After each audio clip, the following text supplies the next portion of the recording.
इस चैप्टर के स्टार्टिंग में हमें दिखाया जाता है लिंक्यू के कपड़े बेड पर फैले हुए होते हैं और लिंक्यू ली चुन्योंग के ऊपर होता है जो कि हेविली ब्रीथ कर रहा होता है ली चुन्योंग के फेरोमोन्स के कारण और सोचता है आखिर मैं उसकी तरफ खींचा क्यों चला जा रहा हूँ, ये काफ़ी नहीं है, मुझे और क्लोज आना होगा।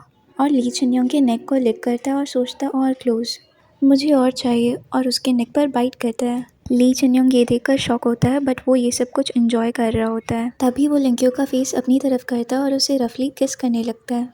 उनके लॉन्ग एंड पैशनेट किस के बाद लिंक्यू कहता है ये ठीक नहीं है, हम ऐसा नहीं कर सकते, बट उसके मन में तो कुछ और ही चल रहा है। ली चुन्योंग कहता है चिंता मत करो, मेरे पास कॉन्डम है। लिंक्यू उसके नेक को ग्रैब कर कर कहता है क्या तुमने इस बॉडी के साथ पहले भी किया है? वो थोड़े इरिटेटेड टोन में कहता है बाहर में जाए सब, इस बॉडी को इतना स्ट्रांगली प्लेजर क्यों फील होता है? ली चुन्योंग स्मॉक करता है और सोचता है एक बार भी नहीं। वो लिंक्यू मेरे मिडिल स्कूल का क्लासमेट था और मेरे राइवल का इलेजिटिमेट चाइल्ड। हालांकि वो मेरा रखैल बन गया, उसके फादर के ही ऑर्डर पे उसने मुझे पहले अप्रोच किया था। मैंने ही बस लिन फैमिली के बारे में जानने के लिए उसका यूज़ किया था। मैं उसे पसंद नहीं करता एंड वो भी मुझे हेट करता है।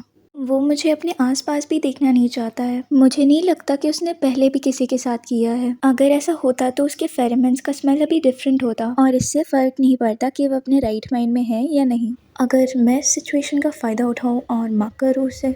वो ये सब कुछ सोच ही रहा होता है और लिंक्यू के हैंड को जेंटली अपने नेक से दूर करता है एंड दूसरे हैंड से उसे करीब लाकर कहता है ऑफ कोर्स हमने मल्टीपल टाइम्स किया है। लिंक्यू कहता है स्टॉप राइट देयर, मुझे पता है कि तुम कुछ छुपा रहे हो। ली चुन्योंग कहता है नहीं मैं नहीं कुछ छुपा रहा।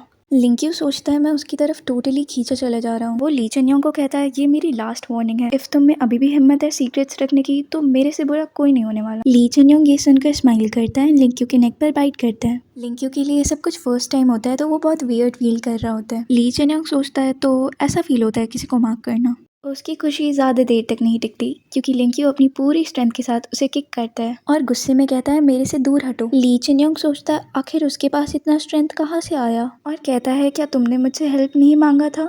लिंक्यू अचानक से उसके ऊपर आ जाता है और कहता है बाहर में जाओ इफ अगर तुम्हें लगता है कि मैं बॉटम बनूंगा। मैं तुमसे एक बार और पूछूंगा, क्या यही एक सोल्यूशन है? ली चुन्योंग सोचता है मैंने ऐसा ओमेगा कभी नहीं देखा, ऐसा लगता है कि वो पूरी तरह खुद के कंट्रोल में है और कहता है हाँ यही एक सोल्यूशन है।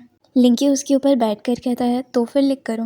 ली चुन्योंग उसके बोल्डनेस को देखकर शॉक होता है और सोचता है ये सही नहीं है।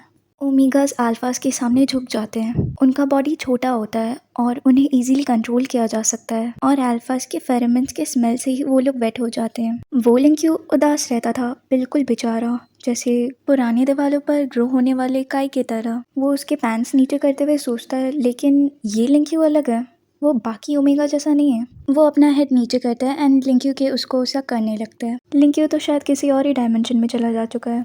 ली चुन्योंग अपने लिप्स को लिक करके सोचता है बट ऐसे ज़िद्दी ओमेगा को अपने कंट्रोल में करना थ्रिलिंग नहीं है और वो दोनों शुरू हो जाते। इसी के साथ हमारा चैप्टर यहाँ एंड होता है। Thanks for watching and stay tuned.